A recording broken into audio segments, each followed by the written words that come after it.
So I recently went to the Kentucky Numismatic State Coin Show. It's their annual show. And I'm really starting to wonder if you really consider the economics of going to a coin show, if it's worth going. Hear me out. So, I happen to be traveling around Louisville for business anyway. It was south of Cincinnati, so right in between is where I was going. So it really was not out of the way for me. But I started to think, I said, let's just pretend. In this case, I was able to drive there, so I didn't have the cost of a flight, but I still had the cost of a hotel night, possibly, unless you're making that round trip in a single day. But let's just pretend like you're able to drive to a regional coin show, and so you're probably going to spend $40, $50 in gas. If you happen to need a hotel, that's another $150, $170. You can decide if you want to consider food as part of that budget. But you're going to spend $200, $250 to go to this regional coin show. And you have to ask yourself, what is the value of coins I'm looking for? And am I going to find better values, better coins? And I'm not including kind of the joy of being in person at a coin show. There's clearly value to just going to coin shows, talking to the dealers, getting a pulse of the market.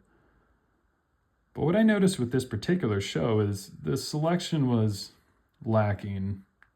The handful of dealers that had good coins just asked ridiculous prices, like laughable. How many times I would ask for a particular coin cost, and when he told it to me, because a lot of them already knew kind of what the value was, and he would tell me it was essentially 70% above what I could buy on great collections. It was just an immediate, like, here you go, you can have it back. I'm not even going to entertain a debate with you. And it's frustrating. So I don't want to judge this particular experience. But let's say, for example, you want to go to the fun show and you have to fly in there. Now that's nice because it's Orlando, and therefore there's almost a direct flight from every airport into Orlando. But I was looking, flying out of Columbus, Ohio, it would be realistically about $250 to $300 round trip. Now, I did the math. I could actually fly in the morning and fly out the evening and not have to get a hotel and still spend most of the day there. So, but for those who would get a hotel, again, it's $500-$600 to go to this coin show. And if you're wanting to see coins and spending, say, $3,000, $4,000, $5,000 on coins at this coin show, then the economics probably makes sense, because seeing those coins in hand has a lot of value versus the online photos. But like, I try and buy all my coins under $500. My motto is I want to have really nice eye-appealing coins for under $500, ideally cheaper. Well, if I'm buying, say, 3 or 4 coins for, say, $1,500 total, and it costs me $500 round trip to get there, that just doesn't really work. Now, again, there's a lot of value to being in person. I'm still going to go to coin shows because I just love kind of being there and seeing all the coins in one spot. But yeah, I've been challenged recently. And the other thing I've noticed too is I'm getting more specific with how I want my coins to look. And you can't beat the sheer population availability online. It's just so darn nice having all coins available to you if you're willing to kind of search through different dealer websites, auction sites, and stuff like that. Obviously, you don't get the in-person feel. You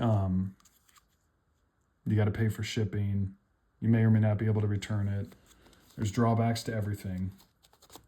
But I'm starting to wonder if going to at least regional coin shows, maybe even national ones, is worth it. I'd love to hear some debate and comments below, because I am struggling with it. So maybe this was just in particular not the best show. I just feel like the dealers had blah inventory and they were asking way too much. And it was a little disheartening. I did get a few coins. I already showed you a few of them. Some Buffalo nickels. Nothing awesome personally there, but actually I'll show you. I got a Standing Liberty quarter here. I did not get this one. I got this one online. Although it was kind of cool. At this Kentucky State Coin Show, I did see Jeff Garrett in person, and that was kind of fun. He's kind of a celebrity in my point of view. One of the really great dealers out there, makes some really great content. Seemingly willing to do any podcast, and I've really enjoyed listening to him, like the Red Book podcast and stuff. So, but yeah, I would be curious your perspectives on to go or not to go to a coin show, and maybe some of the things I'm missing. So appreciate your insight, everybody. Thanks for listening. Take care.